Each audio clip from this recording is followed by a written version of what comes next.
నమస్తే, కామధేను వ్లాగ్స్కి స్వాగతం. ఈరోజు సరస్వతి పుష్కరాల వివరాలు తెలుసుకుందాం రండి. సరస్వతీ నది పుష్కరాలు మే 15 నుండి 26 మే 2025 వరకు మొత్తం 12 రోజులు తెలంగాణ రాష్ట్ర ప్రభుత్వం నిర్వహిస్తుంది. అందుకు సకల ఏర్పాట్లు చేశారు.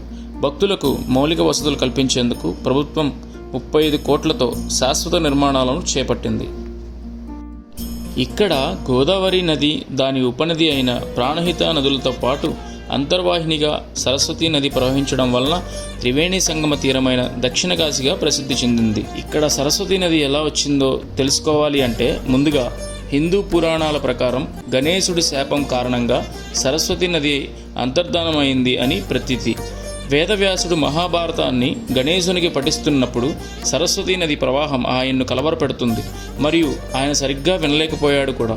నిరాశ చెందిన గణేశుడు సరస్వతీ నదిని అంతర్ధానమైపోవుగాక అని శపించాడు. అక్కడ అంతర్ధానమైపోయిన సరస్వతీ నది అంతర్వాహినిగా ఎన్నో నదుల్లో కలిసి సంగమిస్తుంది. అందులో భాగంగానే ఇక్కడ గోదావరి నదిలో కూడా సంగమించి త్రివేణి సంగమంగా నిలిచి భక్తులకు వరాలు ప్రసాదిస్తుంది.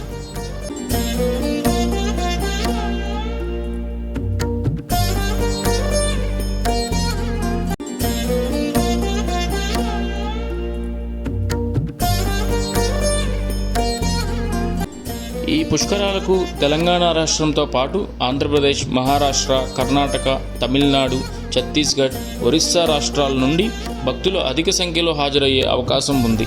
అందుకోసం ప్రభుత్వం అన్ని మౌలిక వసతులను భక్తులకు ఏర్పాట్లు చేసింది. ఇక్కడికి ఎలా చేరుకోవాలి అంటే కాళేశ్వరంలో రైల్వే స్టేషన్ లేదు కనుక సమీప రైల్వే స్టేషన్ అయిన రామగుండం 98 కిలోమీటర్లు అక్కడ దిగి ఆర్టీసీ బస్సులో ప్రయాణించి కాళేశ్వరం చేరుకోవచ్చు. రామగుండం నుండి కాళేశ్వరానికి అధిక సంఖ్యలో బస్సులు అందుబాటులో ఉంటాయి. వరంగల్, కాజీపేట్ రైల్వే స్టేషన్లు కూడా 110 కిలోమీటర్ల దూరంలో ఉన్నాయి. తెలంగాణ వారు ఆర్టీసీ నుండి కాళేశ్వరానికి నేరుగా బస్సులను నడుపుతుంది.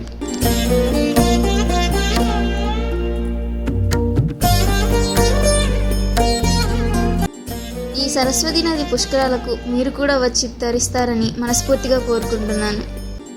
మరిన్ని దేవాలయాన్ని చూపించడం నా వంతు. నా నుండి ఈ వీడియోస్ మీ దాకా చేరడానికి సబ్స్క్రైబ్ చేసుకోవడం మీ వంతు.